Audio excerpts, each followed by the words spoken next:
اعوذ باللہ من الشیطان الرجیم بسم اللہ الرحمن الرحیم۔ کیا فرماتے ہیں عالم دین اس مسئلہ میں کہ ماں کی ناحق بد دعا لگتی ہے یا نہیں؟ یعنی کہ اگر ماں اپنے بیٹے کو بغیر کسی وجہ سے بد دعا دیتی ہے، کیا وہ بد دعا بیٹے کو لگتی ہے؟ اور اپنے ماں باپ کے سامنے حق بات کرنا کیسا ہے؟ اگر وہ حق بات سے ناراض ہوتے ہیں تو کیا بیٹے کو حق بات نہیں کرنی چاہیے؟ اور بیٹے کا اپنے ماں باپ سے الگ رہنا کیسا ہے جب کہ وہ ماں باپ کو خرچہ دیتا ہو؟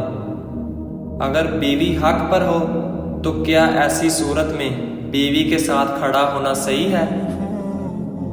جب کہ والدین اس سے ناراض ہوتے ہیں، واضح کرتے ہیں والدین کے ساتھ حسن سلوک احسان کی بہت زیادہ تحقیق کی گئی ہے اور ان کی فرما برداری اور اطاعت کا حکم دیا ہے۔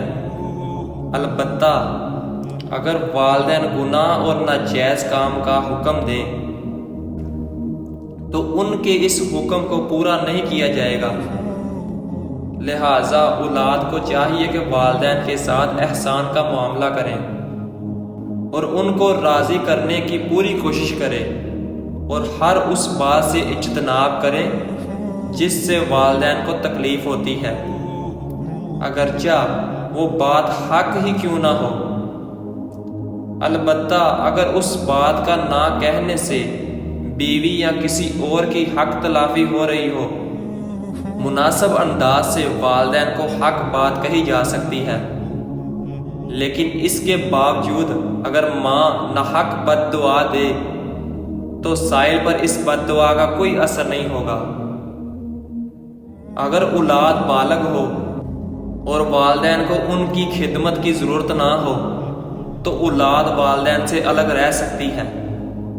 البتہ اگر والدین کو اولاد کی خدمت کی ضرورت ہو تو اولاد کے لیے والدین سے الگ ہونا درست نہیں، بلکہ وہ والدین کے ساتھ رہ کر والدین کی خدمت میں دنیا اور آخرت کی کامیابی لے اور ان سے بہت زیادہ پیار کرے اور ان کے حقوق ادا کرے اور ان کی خدمت کرے۔ اللہ پاک آپ کو سمجھنے کی اور عمل کرنے کی توفیق دے اور اپنے ماں باپ کے حقوق ادا کرنے کی ہمت دے اور اپنے ماں باپ کے ساتھ اچھا سلوک کرنے کی توفیق دے۔ آمین ثم آمین۔ جزاک اللہ۔